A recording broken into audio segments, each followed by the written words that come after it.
Olá, eu sou o Josenis e este é o quarto episódio do Luz na Estrela, a quarta edição, e é sobre a segunda edição do Cuscuz HQ, que é sobre crise nas infinitas terras. Então vai ter eu tô em crise falando sobre crise, muita crise e crise.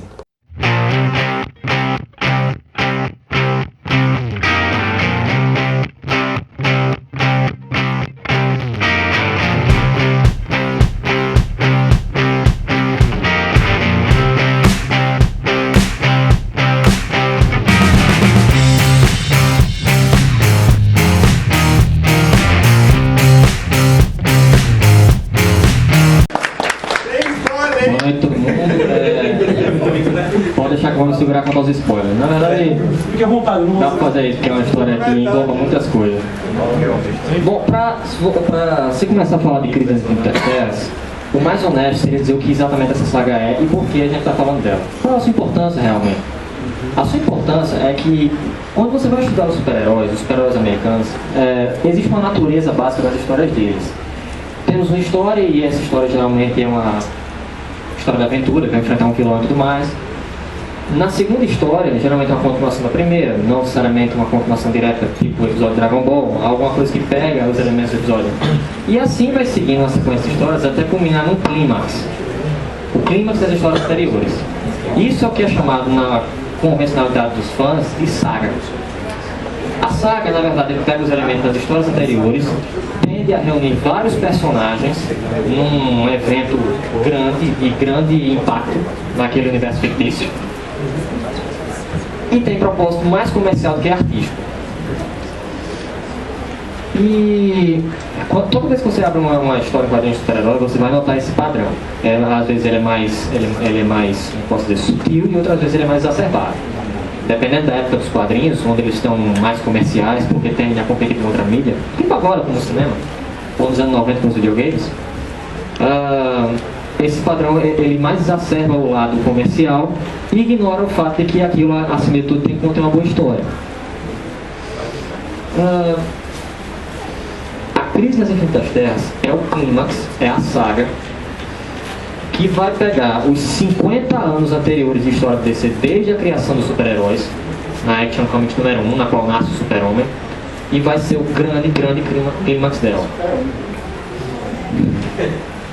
Você vai conter todos os personagens da DC, todos, desde os mais conhecidos, Batman, Superman, até os menos conhecidos, das quais pouquíssima gente ouviu falar aqui, como Space Ranger, Capitão Cometa. Heróis e vilões morrem. É um evento de proporções que até hoje nunca foi imitado, porque é um modelo de saga que, pelo seu exagero, jamais poderia ser aplicado hoje em dia, dependendo da ideia, né? Porque assim, isso é outra coisa também no ramo da arte que a gente gosta tanto. Você pensa que algo é canônico até chegar alguém com uma ideia e o modo para apresentá-la que cativa todos nós. Um dos motivos a qual estamos aqui, né? Uma das formas honestas de falar de Crise nas Infinitas Terras é o grande início. A Action Comics número 1. Quando se inicia uma saga, qualquer tipo de saga, seja cinematográfica, literária, em quadrinhos, você percebe que por mais mudanças que os personagens sofram, tipo o Frodo no início do Senhor dos Anéis e no fim do Senhor dos Anéis, ele ainda é literalmente o mesmo personagem, ele apenas mudou. Mas o Super-Homem que conhecemos hoje, se você for lá embaixo pegar uma revista do Super-Homem, não vai ser o mesmo personagem daquela revista que nasceu. É literalmente outra pessoa. Mas ainda é o mesmo personagem. Como é que eu posso explicar isso de forma que não fique confusa? É mais fácil entender o que se passa. Conforme as histórias vão avançando no tempo, os leitores vão amadurecendo, de formas que as histórias têm que se adaptar a eles. E os heróis vão refletindo isso. Quando o Super-Homem nasceu e viram que a fórmula deu certo, então criaram outros personagens, vamos tentar uma coisa mais sombria e criam um Batman. Vamos tentar uma coisa mais diversificada, com heróis de poderes diferentes, aí cria-se o Flash, o Lanterna Verde. Nasciam novos personagens fantásticos que cativavam o público infantil juvenil, chamados super-heróis. Só que se você vê os primeiros super-heróis, vocês dificilmente iriam reconhecê-los. O Batman matava e andava armado, o Super-Homem também. Ele, na verdade, tinha poderes que todo mundo aqui riria se fosse destrinchar. E o Lanterna Verde, ele usava uma capa, era loiro, era literalmente outro personagem, outra pessoa, outra origem para os poderes dele. Tudo isso teve que ser mudado conforme a exigência dos fãs. E se você parar para analisar, fazer uma análise mais profunda, até o contexto político da época influenciou na alteração de alguns personagens. Os dois melhores exemplos são Flash e Lanterna Verde. Se eu fosse escrever o Lanterna Verde clássico, o nome dele era Alan Scott. Alan Scott, ele era loiro, tinha uma capa e os poderes dele vinham da magia. Como o Lanterna Verde a gente conhece. E o Flash, ele na verdade era um estudante de biologia, e vejam a ingenuidade das histórias. Ele consumia uma forma diferente de água e ganhou super velocidade. Conforme os sons vão ficando mais céticos, ninguém vai engolir essa história. É por isso que uma das características são os heróis que são mais plausivelmente críveis, né, se dá para inventar essa palavra, funcionam hoje em dia. Os dois heróis que mais fazem sucesso hoje em dia são os dois heróis que mais dá para crer que poderiam existir. O Batman e o Homem de Ferro. O Batman é um sociopata com muito dinheiro, e o Homem de Ferro tem um poder que pode existir no mundo real, super inteligência. E já começam a se perguntar como o Superman voa, né? Isso é uma pergunta que, apesar de não ter resposta, sempre vai haver essa caminhada dos super-heróis em direção a um patamar que eles nunca vão poder atingir. O 100% realismo. Mas eles sempre buscam fazer isso. A primeira grande revolução dos super-heróis chama-se a transição da Era de Ouro para a Era de Prata. A Era de Ouro são justamente esses heróis que eu falei que ninguém jamais reconheceria, como o Flash que tomou água diferente e ficou rápido, e o Lanterna Verde mágico. Batman e Super-Homem e Mulher Maravilha também faziam parte dessa Era de Ouro, mas com versões, como eu disse, bem diferentes, como o fato de andar armado e tudo mais. A Era de Prata foi estimulada por uma nova geração de leitores que estavam sendo mais céticos, como a história que eu falei desses super-heróis, contextos políticos novos, como o fato que a corrida espacial estava chegando. De fato, você não podia colocar tanta magia na história, porque não soava tão atraente quanto os astronautas. De fato, que a nova origem do Lanterna Verde é que ele é um membro de uma força policial espacial, muito mais crível de se crer, muito mais crível de se crer. O Batman perde sua arma e o Super-Homem ele ganha uma gama mais limitada de poderes. Mas, como eu falei, ainda tinha algumas coisas que muita gente ia rir hoje, pelo fato que não dava pra explicar tudo. Como o fato de ele carregar planetas nas costas quando não tinha como resolver os problemas dele. Ele pegava e literalmente removia para outro sistema solar. Entre vários outros exageros, exemplos genéricos. Só que aí tem um grande problema. E todo fã sabe qual é esse problema. Porque todo fã que acompanha heróis Marvel e DC sabe que aconteceu recentemente um reboot da DC, não foi? A DC fez isso para cativar novos leitores. E deu certo, em parte, porque agora quando você pega uma história do Batman, não tem que ler os outros 25 a 50 anos de história para entender. Você tem que ler os outros meses. É muito mais fácil ler uma história que é atrativa a esse ponto. Só que também existem os leitores antigos, que vão se sentir, de certa forma, atraídos por isso.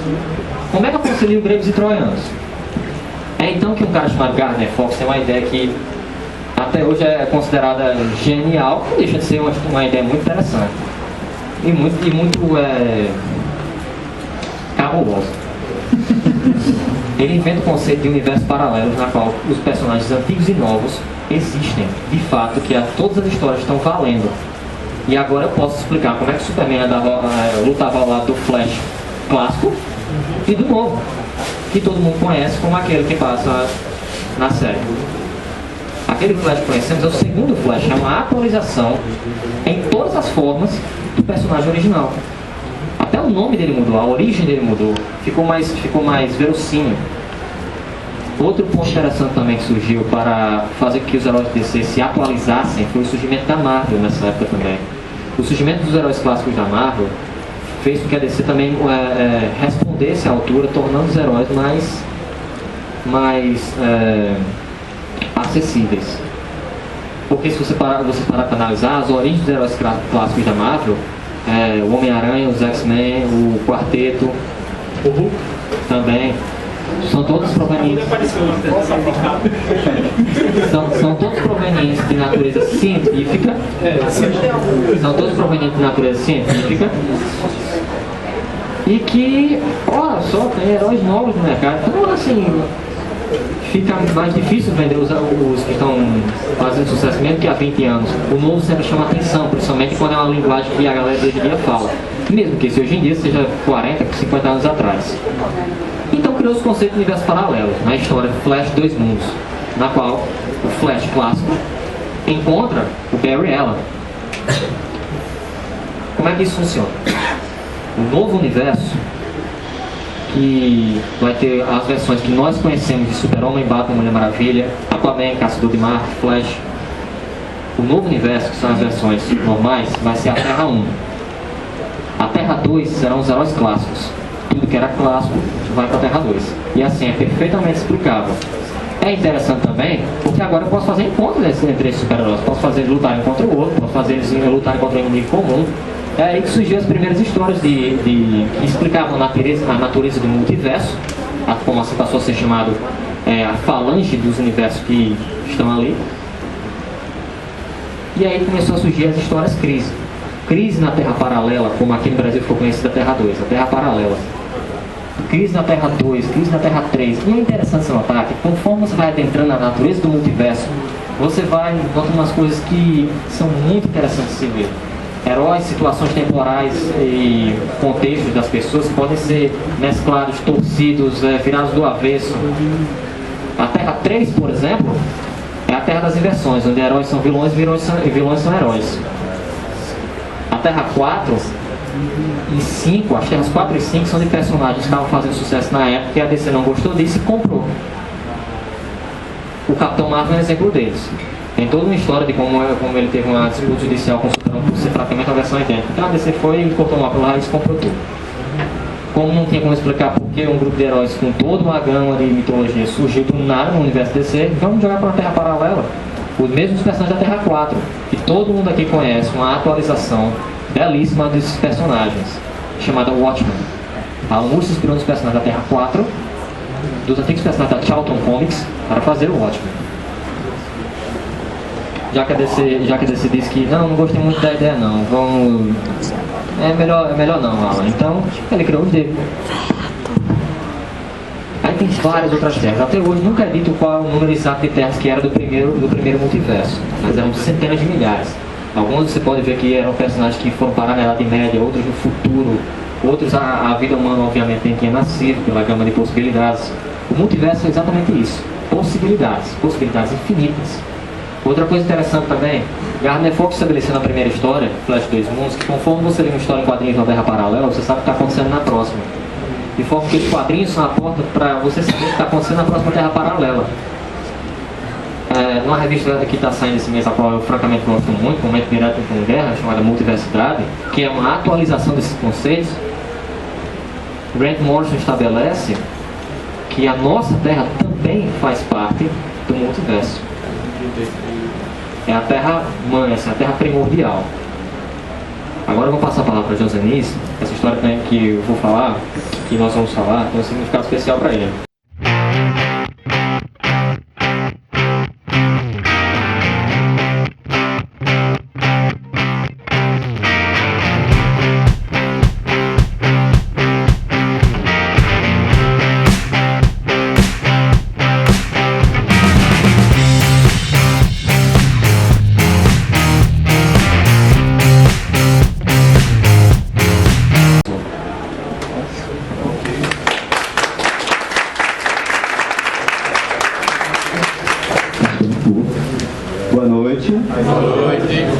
Bem, para quem me conhece, eu sou Josinis, eu trabalho com quadrinhos e, assim, quando eu soube que ia ter uma palestra sobre o próximo Cuscuz já ia ser Crise no Enfim da Terra, eu, não, me chama alguém, eu tenho que falar com quem para me chamar.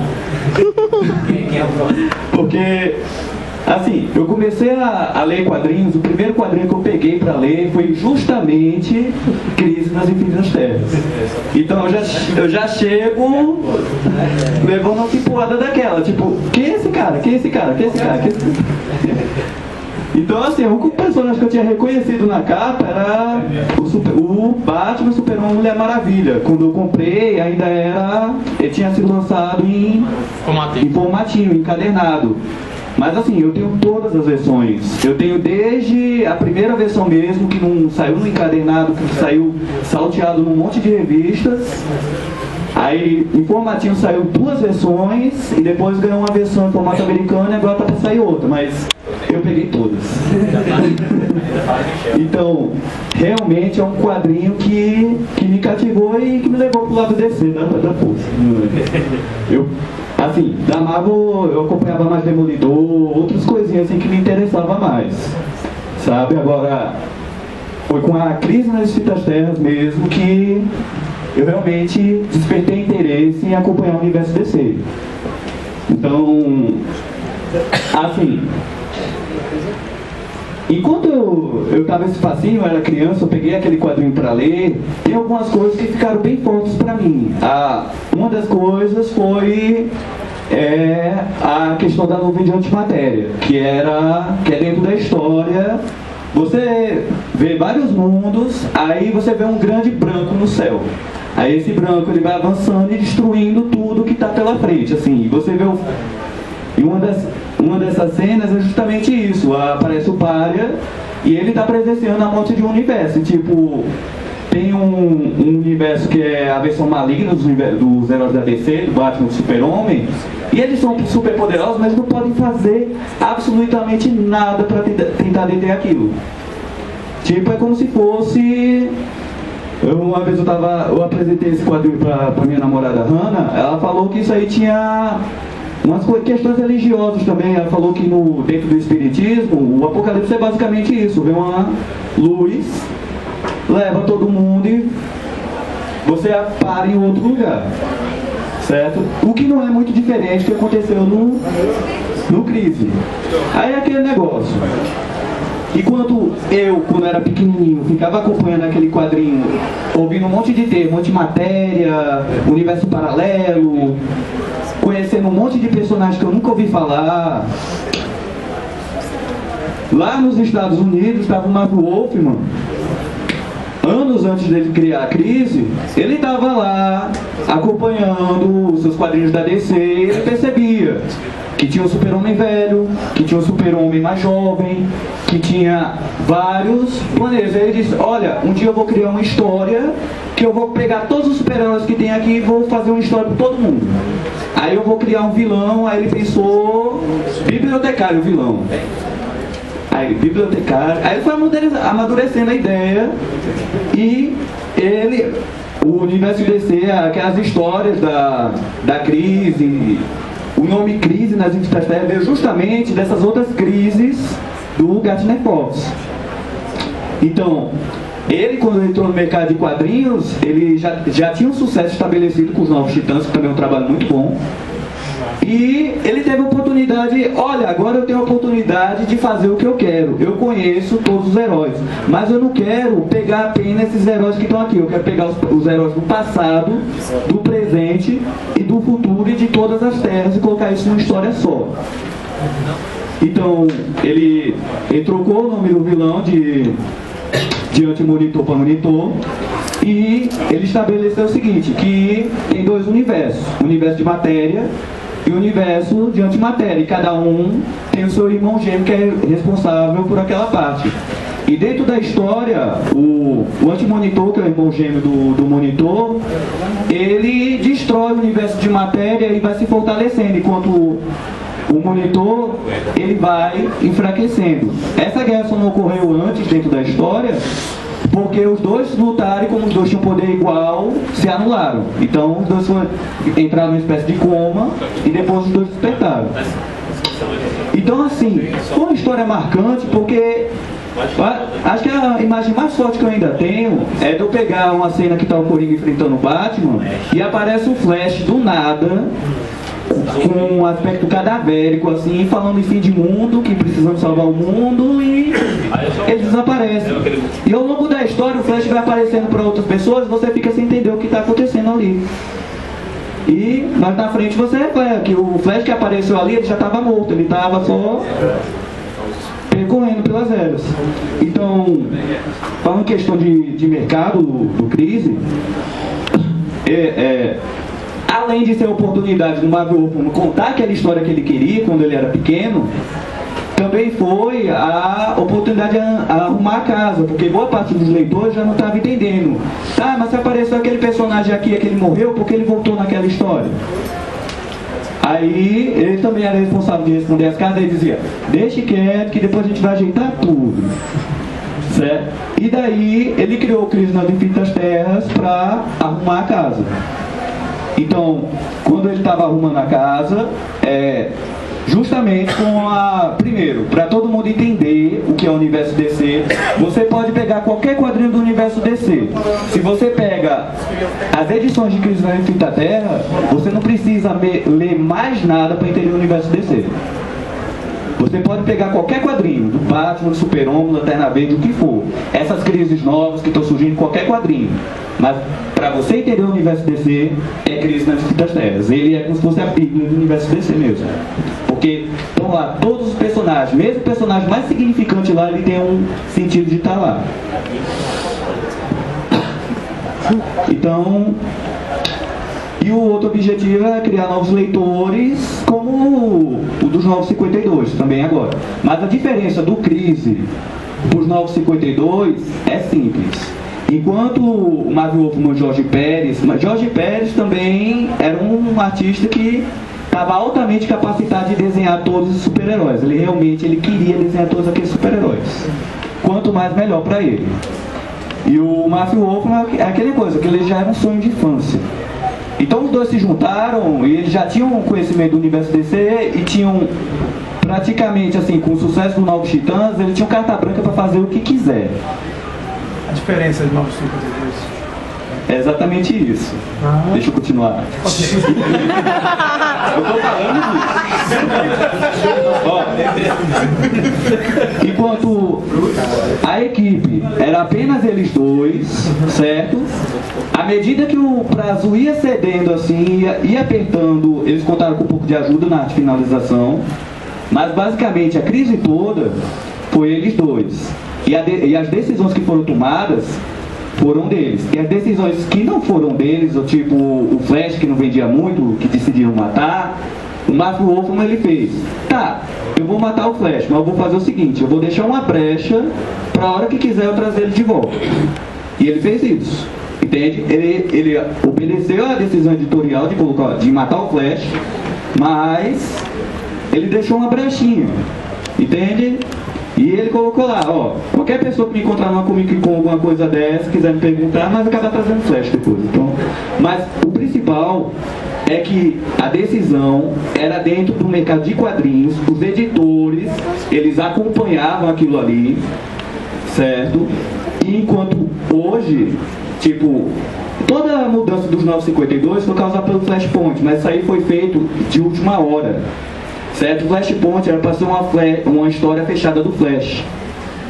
Só que os engravatados, porque depois que começou a ter essa coisa do cinema dominar a grande massa de super-heróis, cabe um monte de blockbusters de super-herói, qual foi a decisão que tomaram?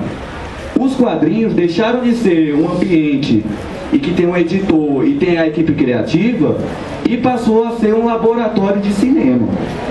Então, essas decisões, tanto é que o Jorge Pérez, logo depois do 952, ó, caiu fora.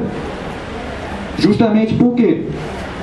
Porque esse mesmo pessoal disse assim, olha Jorge Pérez, vai ter o reboot, eu vou dar o Super-Homem para você trabalhar, fazer o que quiser com ele. Aí o que aconteceu? Sempre ele recebia alguma coisa de última hora, ele já tinha preparado a capa, feito aqueles desenhos dele bem detalhado, aí chega, olha, você vai mudar tudo, porque a gente vai fazer o filme do Super-Homem e a roupa vai ser desse jeito aqui. Ou então, vai ter uma animação, você vai ter que fazer uma modificação. Ou então, o público não gostou disso, então a gente vai mudar tudo. Entende? Deixou de ser uma decisão entre uma equipe de quadrinhos, com editor e artistas, e passou a ser basicamente o laboratório do cinema. O engravatado lá de cima, ele não quer saber da história do universo, ele quer saber de dinheiro. É isso que ele quer saber. Então é aquela coisa. Quando teve, Jorge Pérez, é o seguinte, o pessoal não está interessado no seu estilo de desenho, que ele é muito duro. E aquele negócio, isso aí foi dito pelos escritores também. Da mesma forma que você está aqui, mas da mesma forma que você está aqui, 1000 pessoas poderiam estar no seu lugar. Então é tipo assim, tem um total desrespeito com o artista. Então por isso, boa parte dos artistas mais veteranos caíram fora. E boa parte continua caindo por causa disso. Porque o quadrinho deixou de ser um mercado de quadrinhos e passou a ser um laboratório de cinema. É isso que diferencia os dois. Obrigado. Então, continuando. Crise é aquele negócio que eu falei. É a carta de apresentação do universo DC. E tem os momentos marcantes, a morte do Flash, a morte da Supermoça, a morte de vários universos, morre gente que só moleque naquela história. E eu tive uma grande felicidade em 2013, que eu fui pro FIC, e dentro do FIC eu soube que Jorge Pérez ia estar lá. Então, o evento de Jorge Pérez estar lá já se tornou um evento. Tipo, Jorge Pérez vai estar no FIC. Entende? Você, aí imagina o impacto que eu tive com isso. O cara que eu peguei o meu primeiro quadrinho para ler, que desenhou todos aqueles personagens, aqueles desenhos monstruosos, vai estar lá. Aí eu já me organizei para ir. Antes disso, vários quadrinistas estavam se organizando também para esse evento. A chegada de Jorge Pérez virou um evento. Então, o que o pessoal fez? Criou um evento chamado FIC de Jorge Pérez. Que era o quê? Cada artista criava uma ilustração, essa ilustração virava um painel grandão, tipo aqueles painéis com um monte de heróis que o Jorge Pérez faz. E a gente ia fazer um painel gigante para entregar ao Jorge Pérez. E não só isso, o Jorge Pérez é muito fã de cosplay. Então boa parte do pessoal ia fazer cosplay, mas ia fazer cosplay de Jorge Pérez, com camisa baiana. Entende? E tipo assim, quando tava se aproximando do FIC, eu já tava com medo, porque eu tava ouvindo os anúncios, tipo, Brian Zarello cancelou a vinda por tal motivo. Aí fulano de tal cancelou a vinda por tal motivo também. Isso aí eu já chegando lá. Aí o Jorge Pérez está com problema no olho, não sei o que. Aí eu... Aí é aquele negócio, de todas as pessoas que cancelaram a ida no FIC naquele ano, o Jorge Pérez é o que tinha mais razão em cancelar, porque aquele problema do olho dele era muito sério. Só que o que? Ele veio. E eu, assim, quando eu fui pra fila para pegar o autógrafo dele, você não tem ideia de como, era como se tivesse chegado. A melhor definição que eu ouvi foi do Daniel HDR. Olha, minha infância está passando por ali. Então, eu fiz meu cosplay também. Eu fui de pirata psíquico pra lá. Certo? Eu tenho foto aqui, depois se quiser eu dou uma mostrada. Eu fui. Bota esse pendrive aí.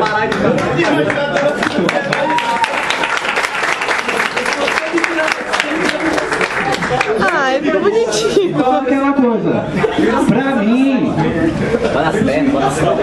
pra mim não era só um artistazinho de quadrinho que tava lá, pra mim também era a minha infância, entende? Então, assim, eu conheci Maurício de Souza, que eu acompanhei quando pequeno, mas pra mim nunca vai ter o mesmo impacto que teve eu conhecer o Jorge Pérez, entende?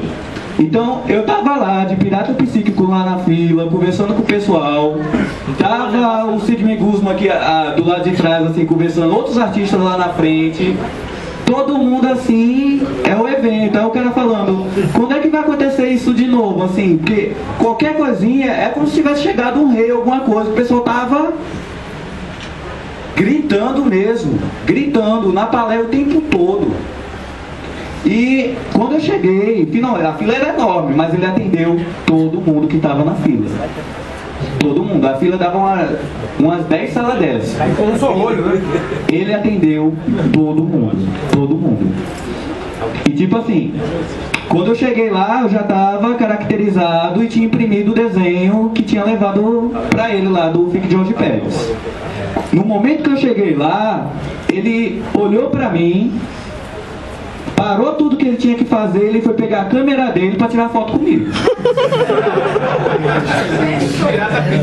Então, tipo assim, é aquele negócio também, eu também tava naquela expectativa. Como é que ele será? Porque você vê, mas você não conhece pessoalmente o cara.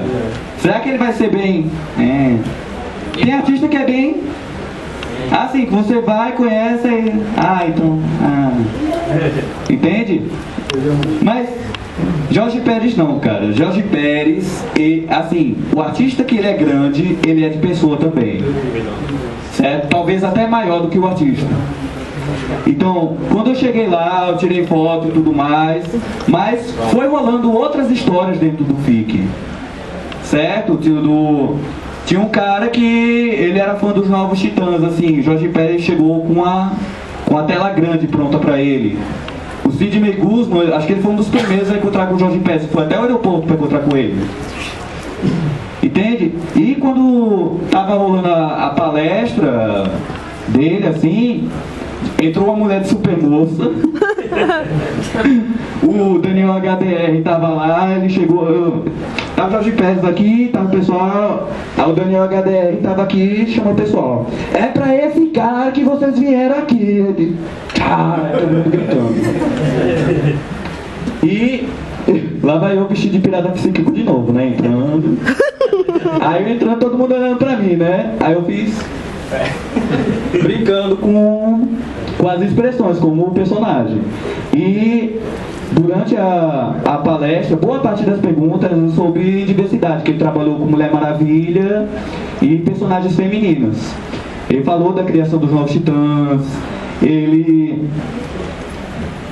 levou muitos elogios, porque a Mulher Maravilha que ele fez realmente representa as mulheres, é um negócio bem feito. Entende? Aí ele falou lá que ele acha que nasceu com a alma trocada com a esposa dele. Ela é mais masculina do que ele tem esse lado mais feminino, essa sensibilidade. Então, tipo assim, todos os relatos das pessoas que foram pra lá, pro FIC, encontraram com o Jorge Pérez, são bons. Ele é um amor de pessoa, é uma pessoa fantástica. E é aquele negócio, quando eu levei umas quatro edições de Crise, né? E eu levei a dos Novos Titãs número 1 em formatinho, a primeira da Crise em formatinho, e peguei os encadenados recentes. Aí é aquele negócio. Isso daqui... Fecha a porta. Isso daqui, autografado pelo Jorge Pérez, vai ficar comigo até eu morrer, porque isso aqui não é apenas um quadrinho autografado, isso aqui é uma lembrança de infância, um sonho que se tornou real. Entende? Amor, vira, deixa eu ver, filmar. Então é aquela coisa. Uma coisa que me deixa feliz com os 952. Pois então bate direito, viu? Aí, ó, já tem gente tocando. Já tem uma caminhada depois de morro. Então é aquela coisa. O testamento tá em branco, é? Depois daí, teve várias. Não, vai ter ser tudo enterrado comigo, você que não é faraó. É pra mim, meu bebê! É a melhor ideia. Você vai ser encerrado. Você cremar, você cremar. Mistério. Continuando. Agora a gente sabe. Então é aquela coisa. Pra comprar tanta garrafa. Por tudo isso que eu queria estar aqui falando a respeito de Crise, entende? Porque eu realmente, eu tinha que vir. E aquela coisa, depois teve outras crises, e encerrou com os 952. Mas assim, os 952 trouxe uma coisa muito, mas muito boa, que me tirou a obrigação de eu acompanhar o universo DC e eu pegar só o que me interessa. Entende? Me fez tão bem pro bolso que eu tenho a agradecer. E história por outra história, eu já tenho as melhores histórias publicadas, entende? E não são um laboratório para cinema, são coisas realmente boas que eu vou reler e não vou zoar. Tanto é que vai sair crise de novo pro Brasil. Bem, é isso que eu tinha para dizer. Se quiser, eu vou ver se posso.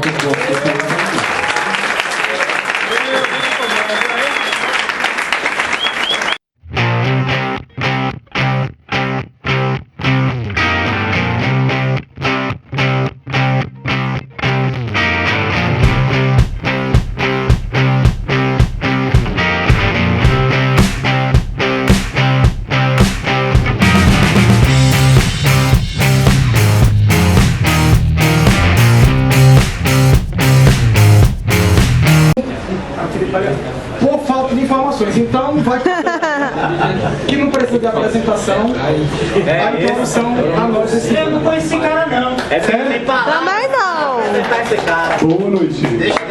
Olha. Saudações. Ele pegou minha cadeira. Novamente, boa noite a todos. Muito obrigado por terem vindo. Quero realmente agradecer a fantástica palestra do senhor Lucas Francis Josenis. Eu ainda não li também a crise. Pois é, mas realmente é impressionante como a história chegou até mim, pelo pouco que vi, com tamanho impacto, com tamanha genuinidade, as imagens apavorantes de um Flash que está se deteriorando enquanto corre, vários universos que desaparecem um após o outro. Eu não tive a sorte de início de começar já lendo a crise, li outras coisas contemporâneas, a gente é praticamente da mesma idade, mas essas imagens eram tão fortes que eu confesso que na infância eu tive medo. A crise me assustou. Tá um pouquinho pequeno. E o pior é que não tem como aumentar, porque Não tem? é a leitura. É a leitura da TV, tá certo. Você é bom. Mas vocês conseguem ver isso? Slide show. Você quer que passe devagar, né? Isso, de acordo com minhas orientações. Muito obrigado. Antes de eu iniciar propriamente, vou fazer uma propaganda rapidíssima. Olha, O que seria? Eu decidi ceder do universo da Caótica Loja um capa dura para um de vocês.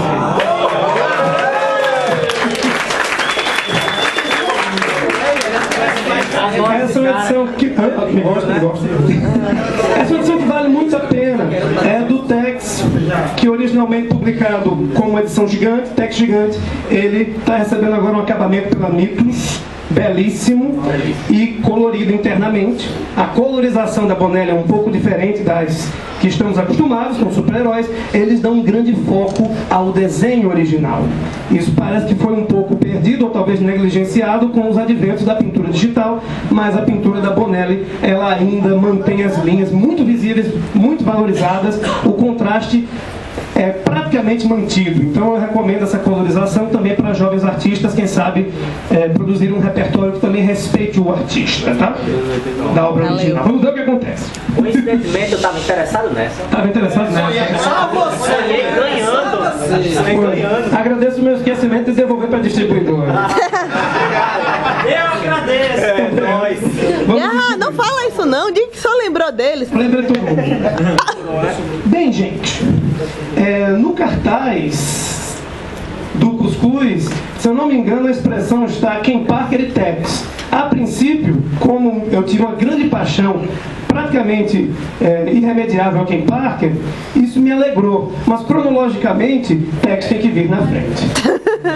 Então o meu slide é Tex e Ken Parker, história do Oeste.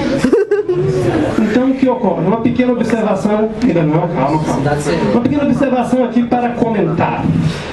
Visualmente, os dois personagens, eles até têm algumas coisas em comum, posto que ambos pertencem ao faroeste.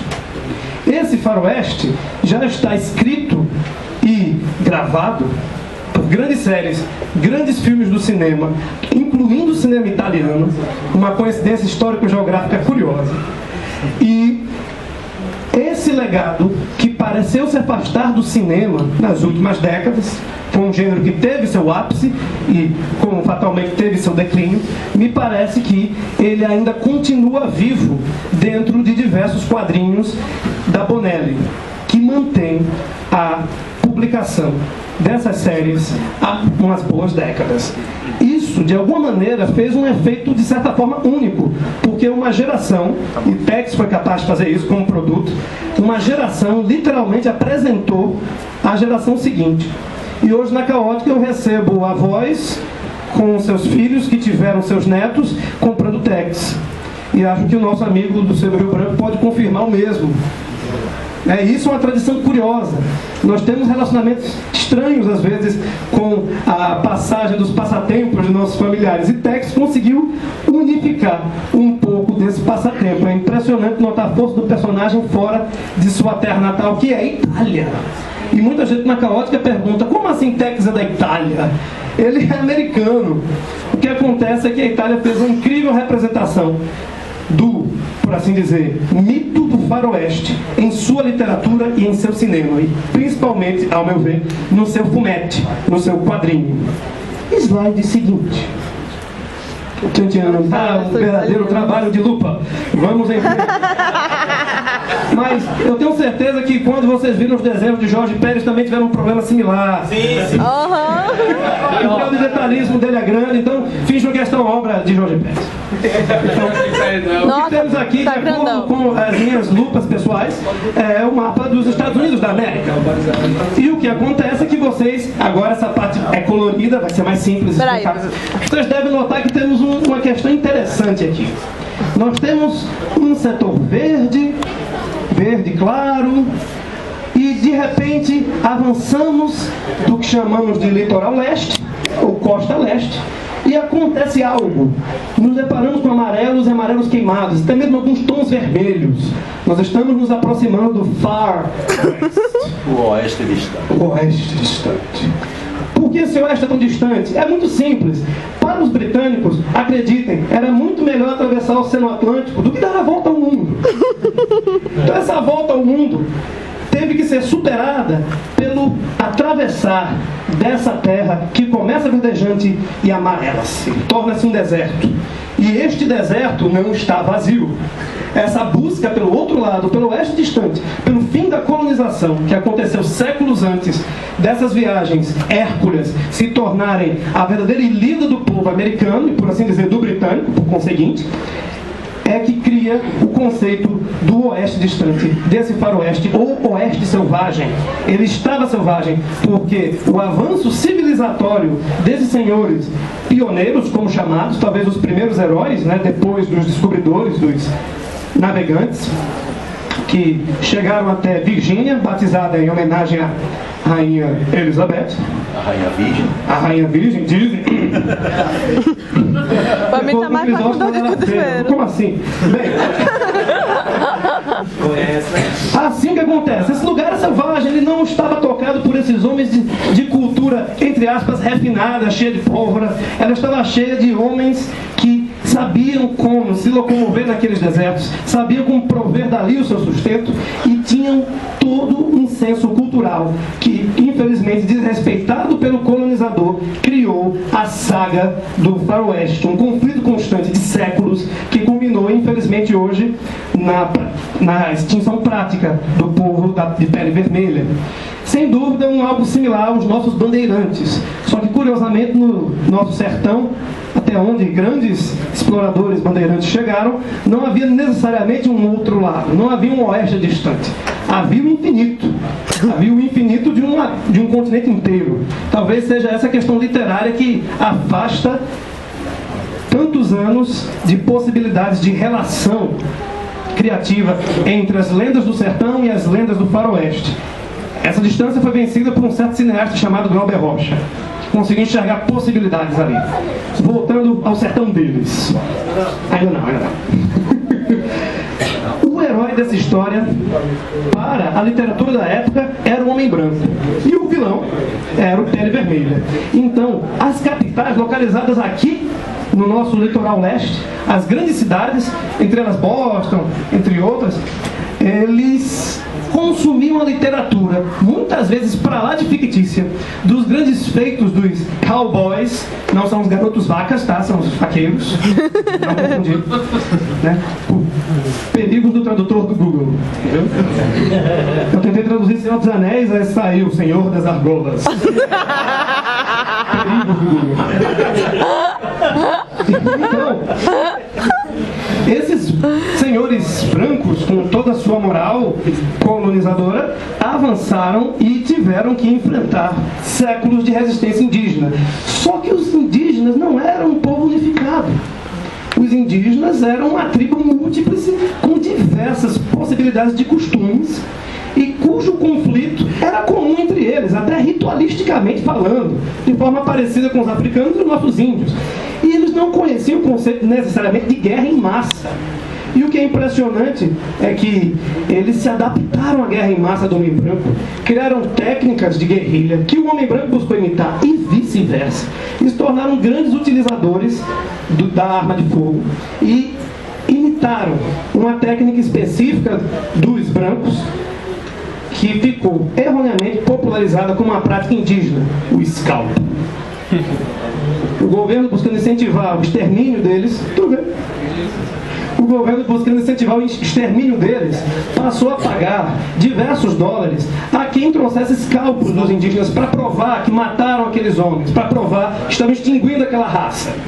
E aí o que acontece? O indígena absorve esse costume e diz: agora vamos fazer escalpos de homens. E aí, curiosamente, o cinema hollywoodiano transforma isso praticamente numa abordagem indígena, o que não é, de fato, a verdade.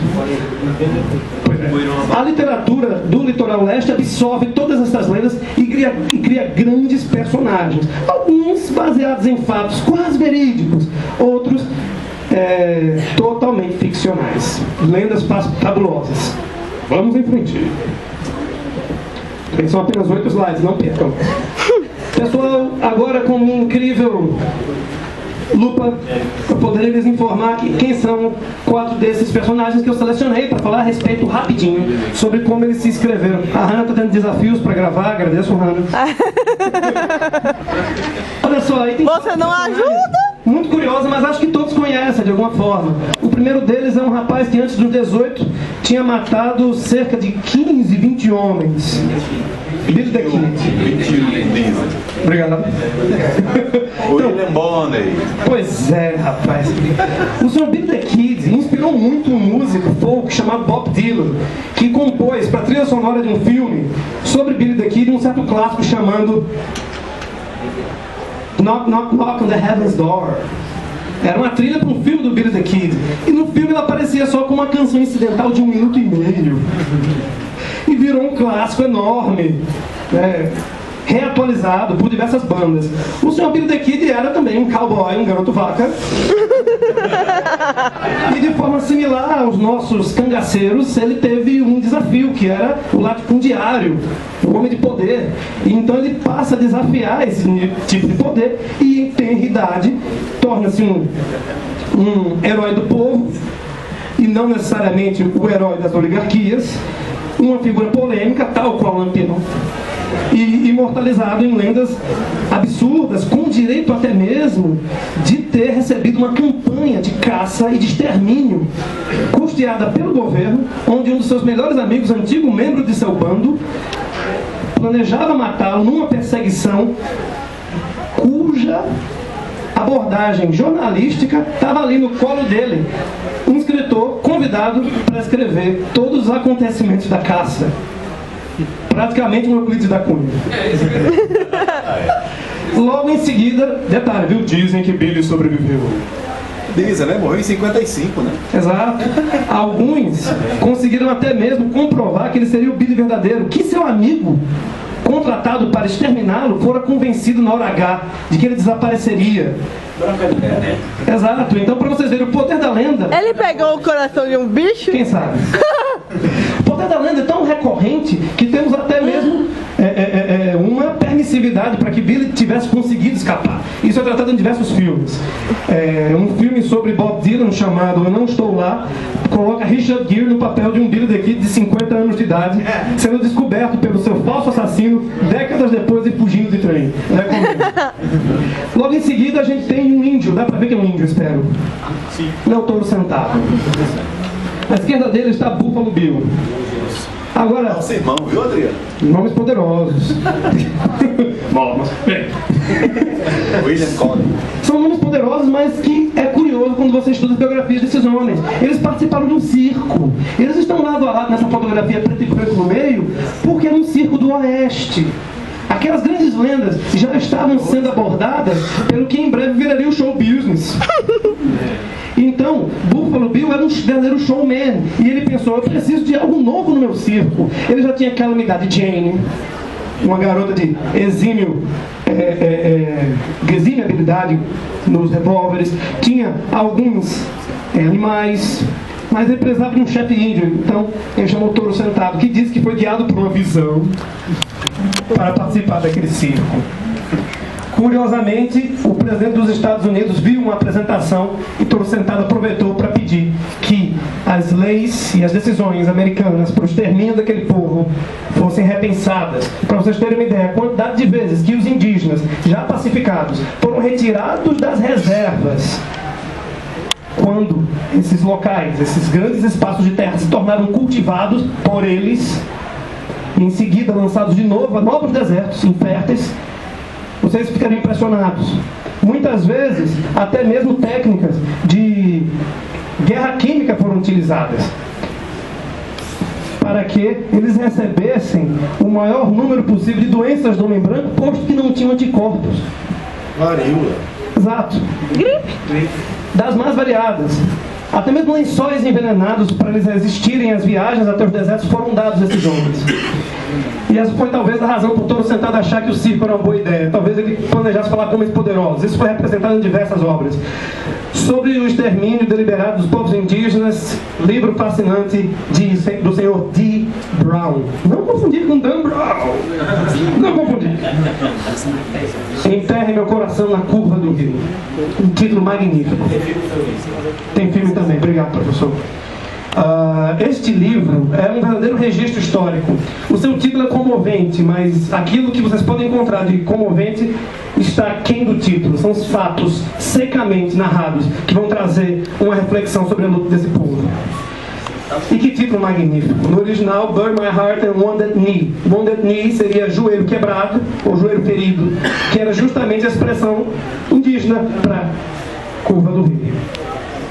Bom, a última figura é o Sr. Jesse James. Volta lá, por favor, Cláudio. O Sr. Jesse James, se eu não me engano, ele foi o protagonista do primeiro assalto à mão armada dos Estados Unidos da América. Então ele foi uma verdadeira lenda para esse universo. Também um anti-herói, também um fora da lei que trouxe certa popularidade para a causa. E por sinal, vale a pena dizer, a ideia do anti-herói no faroeste, de todas as, por assim dizer, mitologias ditas urbanas, tem um caso especial. Quer ver? Clica em slideshow. De acordo com as opiniões, você deve clicar em slideshow. Tá no slideshow. Já estava. Vamos em frente. Foi criado um grupo detetivesco para enfrentar os fora da lei. Alguém saberia me dizer o nome deste grupo? Como? Exatamente. Pinkerton.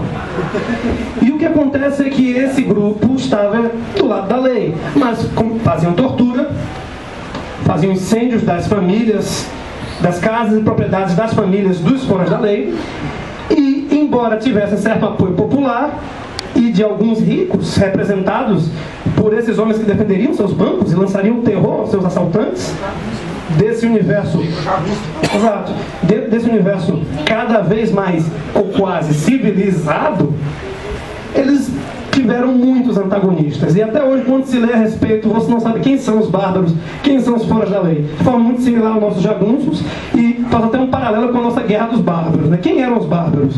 Então, essa história, por ser próxima de nós, permite tantas possibilidades de diferentes polaridades que o faroeste acaba sendo instaurado. Ele sai do maniqueísmo de nossas sagas clássicas, dos povos antigos, das grandes aventuras da Idade Média, dos nórdicos, onde o mal era evidente, onde o representante de uma cultura estava perfeitamente ali, mostrando como herói, e adentramos um paradoxo de uma terra seca, onde a hipótese de ascensão financeira vencia a moralidade desses homens. É aí que a literatura está instaurada como estilo, de tal maneira que Jorge Luis Borges, grande escritor argentino, diz que sobre o faroeste ele podia dizer a seguinte frase, que os americanos haviam descoberto um novo gênero literário, um novo estilo literário, só não sabiam disso. Quero épico. Exato. Para ele talvez fosse esse épico que os americanos, para ele, não notaram. Então eu acho, ao meu ver, que coube ao europeu notar os pontos em comuns com suas sagas medievais e ressignificá-las num trabalho que foi o Spaghetti Western e esses dois cavaleiros do próximo slide. Por favor, amigo Cláudio. Acho que pulamos uma. Pulamos não? Volta mais uma. Tá no quarto? Então beleza. Beleza. Bom, temos aí Tex Willer, criado por Bonelli e Aurelio Galepini, primeiro desenhista, publicado desde 1948 na Itália. Meu grande amigo Lúcio me disse uma frase para iniciar a palestra, decidi deixá-la para este momento. Vou começar com as coisas que Tex não tem. Ele não tem mundos paralelos, ele não tem infinitas terras, ele não tem clones. Tex sempre foi o mesmo e não foi o mesmo. Ele já morreu e ressuscitou? Não. Também não. O mundo dele tem uma substância deixa ele fraco? Mas não, nenhuma substância ainda. Eu vou dizer uma verdade, ele não envelhece. Envelheceu. Envelheceu, sim. Quando o Tex começa, ele está com cerca de 20 aninhos, fugindo da justiça. O primeiro quadro de Tex, ele olhando para trás e dizendo: maldição, eles ainda estão em meu encalço. Então, ele já começa com essa dubiedade que eu citei anterior. Mas por que a lei está atrás de Tex? A história se desenvolve. Ele fez justiça com as próprias mãos. Ele se vingou da morte prematura de seu irmão mais novo. E é por isso que a justiça está atrás dele. Mas Tex continua em frente. Nós temos acontecimentos. Hoje nós temos um Tex, por exemplo, quarentão. Esse quarentão passou por muita coisa. Então, dentre essas coisas inclui o fato de que ele casou com uma herdeira de uma certa tribo, chamada tribo Sioux, ou Siúcha, tem algumas pronúncias, chamada Lírio Branco. Um casamento criado porque ela planejava salvar-lhe a vida, mesmo sendo um desconhecido. E misteriosamente esse herói branco entra nesse universo indígena e recebe sua posição de líder daquela tribo. Recebe o nome de Águia da Noite. Então Tex une os dois mundos.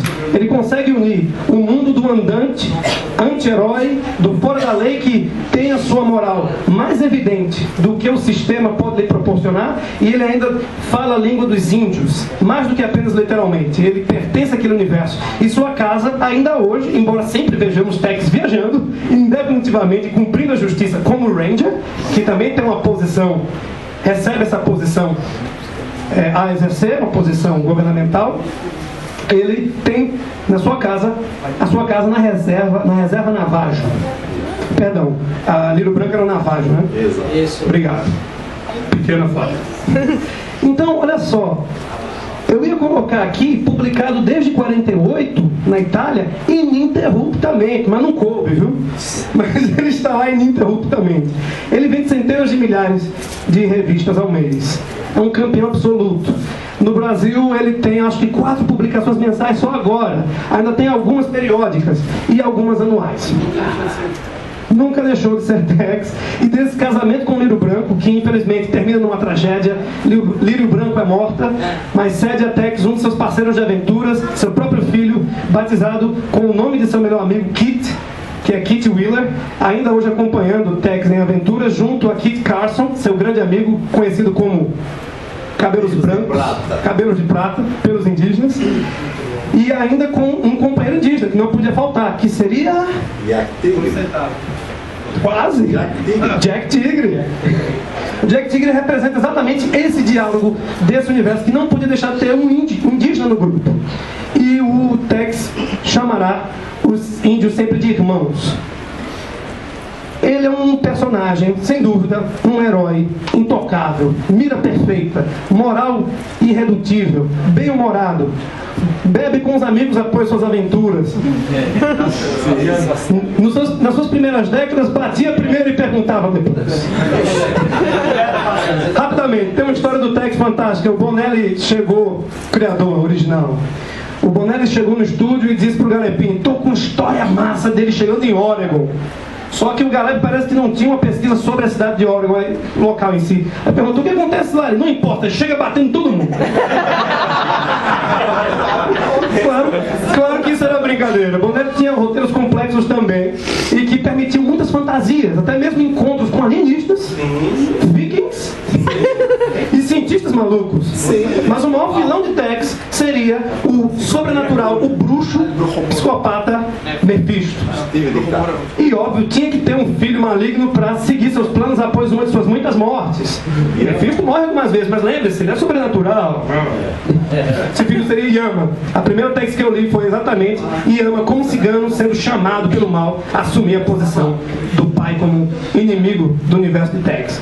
E vou permitir me associar ao discurso de Josenis e falar desse meu primeiro contato rapidinho. Quando eu abri aquela revista, vi que quem narrava a história era um esqueleto de um indígena. Era um Brás Cubas italiano. Perguntando se nós nos lembrávamos do filho de Mephisto. Eu pensei: que diabo é isso? Aí, por sorte, eu tive menos medo desse esqueleto do que o de Flash. Mesma época. Acho que eu estava um pouquinho mais velho. E aí o que acontece? Ele nos leva até onde está o trailer do Yama cigano, filho de Mephisto. E ele é um arremessador de facas. De súbito, enquanto ele tenta acertar um dos alvos com suas facas, uma mão esquelética surge em pleno ar, pega a faca e some.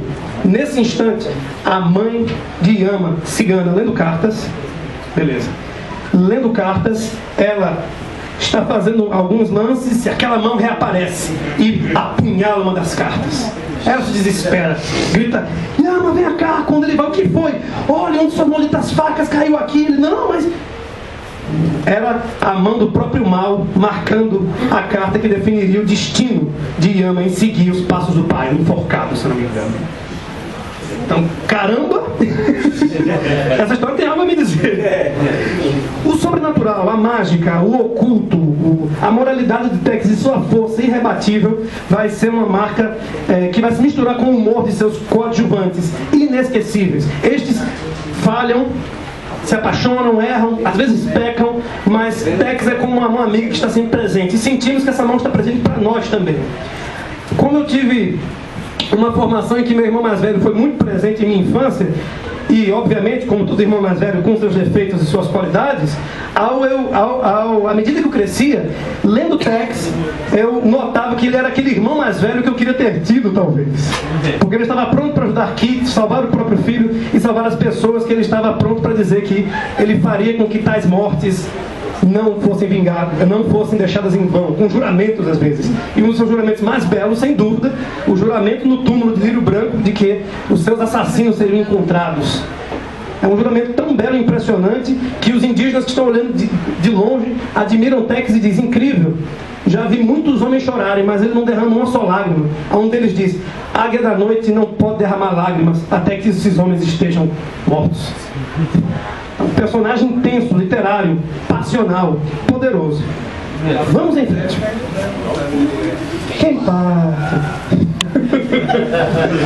Gente! Ele é parente do Kit Kat? Porque ele tem cabelo chateado também. Não, ele é loiro. Ele é loiro. Eu acho que ele não é grisalha até... Não ajuda. Não ajuda. O Kit Carson real, tá? Que existiu. Sim. É quem dá nome à cidade de Carson City, que é capital do estado de Nevada. Sim. Tá? Foi conhecido como um grande amigo dos índios, mas depois tornou-se opositor a eles. Exato, aprendeu 8.000 navalhas numa jornada, dentre outras coisas, tá? Exato. Mas é hoje uma figura reverenciada, até porque o Instituto Smithsoniano conseguiu preservar a quase totalidade dos dialetos indígenas e muito da cultura, né? E hoje alguns sobrevivem em reservas, né? Dentre os povos indígenas mais famosos, nós destacamos os Apaches, ou Apachés, como dizia uma prima minha. Que uma sobrinha dela pediu para eu fazer um roteiro de um trabalho sobre os índios. Aí eu comecei esquimós e fui descendo até lá Tá chegando o praia, né? Aí ela foi e enrolou tudo. Apaxés, Comanchés, Navajós, tá? Não, então é o seguinte, mas os Apaches, que na língua Zuni, Apache quer dizer inimigo, né? Porque eram seus inimigos os Zuni, os Comanches, os Navajos, os espanhóis, os mexicanos, os ingleses, né? Esse povo no seu auge nunca passou de 10 mil indivíduos, tá? E conseguiu dominar uma área do tamanho do estado da Bahia. Tá? E foram eles que se opuseram sistematicamente ao avanço da colonização em direção ao oeste.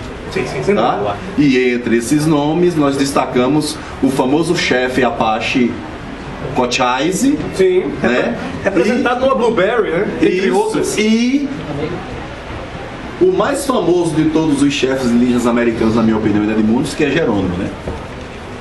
Também representado em outra Blueberry. Blueberry é também um faroeste não americano, de origem francesa, criado por Moebius Jean Giraud, grande autor da ficção científica, né, mas que se debruçou décadas em cima de um faroeste, chamado Blueberry, com o apoio do roteirista Charlier, na maior parte das fases. E o interessante nessa saga de Tex, se você me permite essa parte, por favor, é que à medida que a expansão territorial americana vai se consolidando, existem episódios que são pontuais. Por exemplo, a compra do estado do território da Louisiana à França.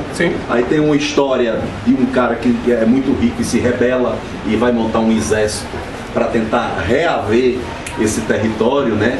Que é onde aparece a figura de Cabagil, o homem crocodilo, né?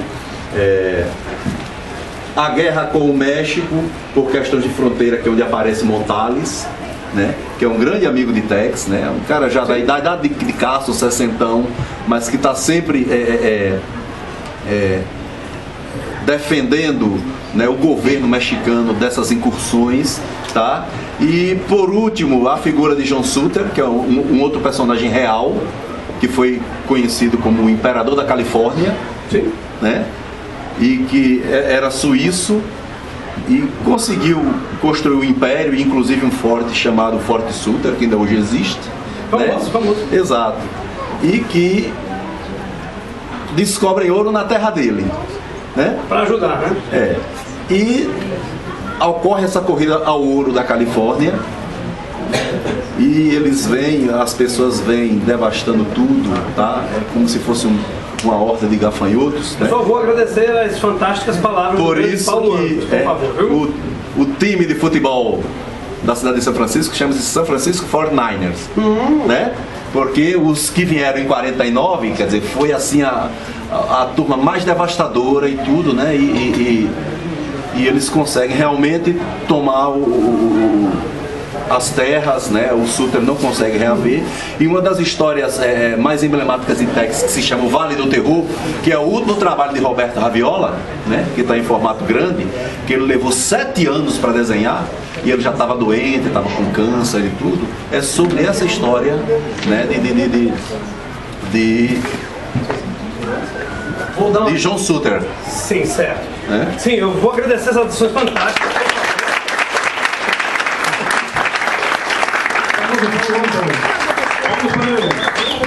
Infelizmente o tempo não nos permite realmente nos estendermos tanto. Eu gostaria muito de ouvir mais do amigo Paulo. É óbvio que estamos perante aqui algumas pessoas de leitura absolutamente respeitável sobre esse universo, como Paulo, como Lúcio, que está ali, o grande amigo Lúcio Andrade, dentre outros, provavelmente não lembrarei. Rômulo deve ter visto umas boas techs desses anos para cá. E eu vou ter que dar uma carreira naquele que é meu favorito, que por incrível que pareça deixei por último, por uma justiça de neutralidade, que é o Ken Parker. Então o que acontece? Ken Parker também vai se relacionar com esse universo, de forma dúbia. Só que há uma diferença muito impressionante entre ele e Tex. A diferença, e eu posso comentar de diversas maneiras, vou, na verdade, utilizar as palavras de um amigo meu, Dedê, do Centro Catar Livros. Ele diz: Ken Parker é frouxo. Eu disse: Dedê, como assim? O Ken Parker dificilmente terá uma história em que ele vai entrar batendo. O Ken Parker não tem revólveres, ele tem um rifle de um tiro só. E alguém vai dizer a ele: rapaz, você está no faroeste, isso é tecnicamente perigoso. Você está com um rifle antigo, um arcabuz de um tiro só. Você vai morrer. E o Ken Parker diz: eu não sou um assassino, eu só preciso de um tiro para matar o que eu preciso para comer. Com um tiro eu posso matar qualquer animal, eu só preciso disto.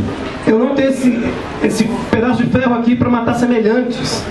Ken Parker vai ser tão incrivelmente humano, tão incrivelmente samaritano, por assim dizer, que uma boa parte dos texianos, como definidos aqui no Brasil, vai lê-lo procurando o Tex. Talvez não o encontrarão.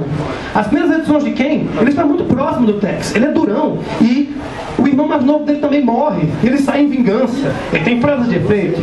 Até que chegamos a uma edição, a 4. Assassinato em Washington. Literalmente, Ken Parker vai para o Senado americano pedir que os índios sejam poupados das campanhas que ele está vendo se transformarem em frequência. Ele está, na verdade, como homem analfabeto, está indo lá pedir uma mudança quanto a essa questão geral, que o incomoda como homem do Oeste. E o que vai acontecer é que, na época, existia um senador de assuntos indígenas, personagem real, Eli Donegawa, se não me engano. Donegawa. Isso, pronúncia difícil para mim. Donegawa. Obrigado. E aí o que vai acontecer? Ele vai olhar para Ken Parker e dizer: meu Deus, um homem do Oeste, um homem simples, eu preciso desse homem para mobilizar o Senado. Então ele dá o primeiro terno que Ken usou na vida, primeiro e último. O Ken não consegue pôr sapatos. Temos um homem aqui, trajado, que deve comentar a dificuldade disso. A cena é muito intensa. Na época, de acordo com a pesquisa de Berardi, e provavelmente o escritor, né? Berardi é o criador e o Milazzo o ilustrador também dessa história e da maior parte das histórias em todas as capas. Berardi notou que o darwinismo estava muito em voga no pensamento científico da época. Então ele colocou um Senado dizendo as seguintes palavras: se é uma raça inferior, ela tem que ser exterminada. E aí o Ken fica muito impressionado, porque ele era analfabeto e achou que tinha vindo conhecer intelectuais. Ele dá um grande grito, ele diz: isso é os Estados Unidos, eu tenho vergonha de ser americano. Naquele momento, lutando contra os sapatos que não paravam de doer nos pés dele, a sequência inteira, ele sai descalço do Senado em silêncio, de pés nus, de terno e com lágrimas nos olhos. E atrás dele o senador já vai junto. Nessa edição, esse senador é assassinado, né, por um crime político. Até hoje é um mistério. E o que ocorre é que Ken nos permite ir atrás de seu assassino por 3 edições seguidas.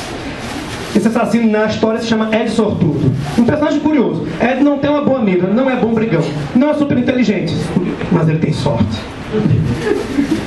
Então temos 3 edições de Ken indo atrás dele, até um encontro resolvido numa luta de facas debaixo d'água do mar aberto, cercado de tubarões. Uma sequência épica. Quando Ken sai de lá, após vencer, obviamente, mas não é fácil. Detalhe, esse foi o único contato que ele teve com Ed nas 3 edições. Eles não se encontram nas 3 edições de perseguição. Menos uma ocasião que Ed conseguiu aprisioná-lo, mas fugiu. Então, o Ken tem características de romance policial, porque tem muita investigação, e Ken Parker, por não ser ligado ao governo, nas primeiras histórias, até algumas das primeiras dezenas, ele trabalhava como scout do exército, um tipo de guia, de leitor de terreno, coisa que aprenderam também entre índios, mas por fim ele cortava suas relações militares, ele é um antimilitar por fim. Na edição, tem uma edição especial em que ele vê um pai general elogiar o filho que tinha virado soldado. Após duvidar do filho, a edição inteira. É o caso de Harold Price, nome dessa história. E aí o Ken fica observando aquilo. A última frase de Ken da edição, enquanto ele sai do forte, é pensar: matam uns aos outros, mas cheios de retórica.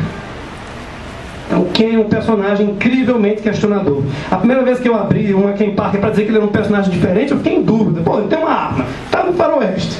Qual pode ser a diferença? As diferenças eram grandes. Vamos em frente, amigo Crisóstomo. Vou ter que dar uma avançada. Notem que está invisível para vocês, mas no slide anterior, há um detalhe. Ele foi publicado a partir de 77. É bem mais novinho que o Tex. E os criadores dele liam muito Tex, mas fizeram uma curva na história do assassinato em Washington. Quem passa a ser um questionador muito impressionante, até mesmo das religiões e das práticas do homem moderno, que ele era forçado a conviver. Nas palavras do professor Giancarlo, também de história, ele é um humanista. Não é você. Ele é um humanista cercado de bárbaros. Fato incrível: Ken Parker erra tiros. Ele tem uma boa mira, mas também erra. Quando Ken Parker leva um tiro, ele passa uma edição inteira tomando conta do ferimento, e fraco, e lutando pela vida. Então ele é um personagem não só mais realístico, ele também fala muito diretamente para nós, de forma intensa, e até mesmo com um pouco de humor, e com um pensamento que é absolutamente contemporâneo. Há uma edição chamada Direito e Avesso, onde literalmente temos o início de uma história com a palavra fim e o começo da história com o título. Nessa edição, Ken Parker conhece um grande amigo, que trabalhava como dançarino, uma vedete de um teatro. Parecia uma mulher para o Ken Parker, até que ele precisou ser escondido por essa dançarina, e a dançarina revelou que era homossexual, por sinal apaixonado por ele. Isso é impossível em Tex. E o que aconteceu é que ele se revelou como uma pessoa sozinha, mas queria resolver o problema do Ken, para que ele não fosse preso. E aí então os dois acabam fingindo que são um casal por dezenas de páginas. E o fascinante é que a história chama-se Direto e Avesso. E começa ao contrário, porque ele era um personagem ao contrário. Aquele rapaz era um homem ao contrário, como a sociedade definiu que devia ser o homem em oposição a ele. Ele era um contrário. E o Ken entrega-se a essa amizade de maneira incrivelmente comovente. E o Ken, ele abraça esse personagem numa cena em que ele não pôde protegê-lo de uma agressão. Homens feriram ele, a cena é assustadora e a gente não vê ele ser ferido. Mas ele volta para a cela onde os dois estão presos. No clímax da história ele diz: eu não só tenho um gemido, porque eu não dei esse prazer a ninguém. E aí ele cai em lágrimas nos braços de Ken. E aí ele diz: mas você não precisa se preocupar demais comigo, apenas não vai embora como os outros já foram, os que não quiseram me assumir como eu sou. Fica aqui mais um pouco. Alguém diz: eu vou ficar quanto tempo você precisar, porque eu sou seu amigo. Pronto, essa é uma grande diferença das histórias de Ken. E sem dúvida a base do que chamamos a obra do Tex. Essa imagem é uma homenagem de Ivo Milazzo ao Tex. Temos um casal ali à direita e o Tex aqui. Ele está literalmente dando ao bebê deles uma bolsa indígena. Esse bebê é Ken Parker. Esse é um encontro lindo dos dois. A geração de leitores desse material, nas palavras do filho do criador de Tex, mais um Bonelli, o Sérgio, né? Exato. No prefácio da obra Um Príncipe para Norma, onde Ken Parker, os autores de Ken Parker fazem uma versão de Hamlet, para ele fazer um papel de Hamlet, e uma Marilyn Monroe transformada em musa do faroeste fazer Ofélia, são as seguintes: que Ken Parker trouxe a um público que não havia visto suas histórias amadurecerem na velocidade com que os tempos amadureciam, um diálogo que eles não estavam vendo no universo editorial daqueles produtos. E essa maturidade de Ken é o que fez com que ele tivesse grandes leitores fiéis, incrivelmente fiéis, mas sempre menores que os de Tex, mais acessível e talvez menos psicologicamente complexo. Vamos em frente. Bom, agora essa é puro Jorge Pérez. Totalmente Jorge Pérez. Gente, eu coloquei essa imagem porque essa é uma boa parte da família Bonelli. São os personagens Bonelli. Então, caso vocês participem do grupo Colecionadores do RN, de quadrinhos, eu faço questão de postar essa imagem lá para facilitá-la. Esses personagens incluem diversos gêneros, uma boa parte de faroeste. Exato, obrigado. Fiz tudo hoje. E temos Dylan Dog, que um personagem riquíssimo, que adentra o mundo do terror e do humor. Temos até Mágico Vento, Martin Mystery, Nathan Never, Julia Kendall, outra criação de Berardi, também criador de Ken Parker, a primeira personagem mulher da Bonelli, até hoje a terceira personagem mais lida da equipe de bonellianos. Temos Dampir, Zagor também, inesquecível. Por sinal, Zagor e Tex aparecem homenageados numa Ken Parker em que Berardi, o escritor, pede desculpas por não conseguir cumprir os prazos. Ele coloca-os num grande salão onde Ken Parker está procurando vaqueiros, cowboys, homens-vaca. Mas para quê? Para guiar gado. Só isso.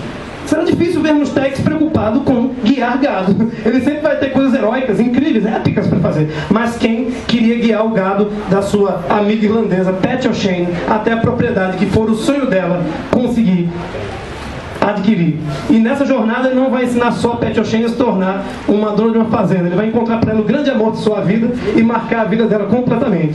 Uma garota irlandesa que rouba a cena de forma incrível e que é apresentada na história Balada de Pat O'Shane, que é contada em forma de música. Mas como pode haver música num quadrinho? Berardi também é compositor. Ele criou uma partitura em versos de todos os recordatórios da história. E todos esses recordatórios estão na primeira página, que não dá spoilers, enchendo a gente de enigmas e cortado em pedacinhos que vão criar o amarramento da narrativa, sempre com a partitura do lado.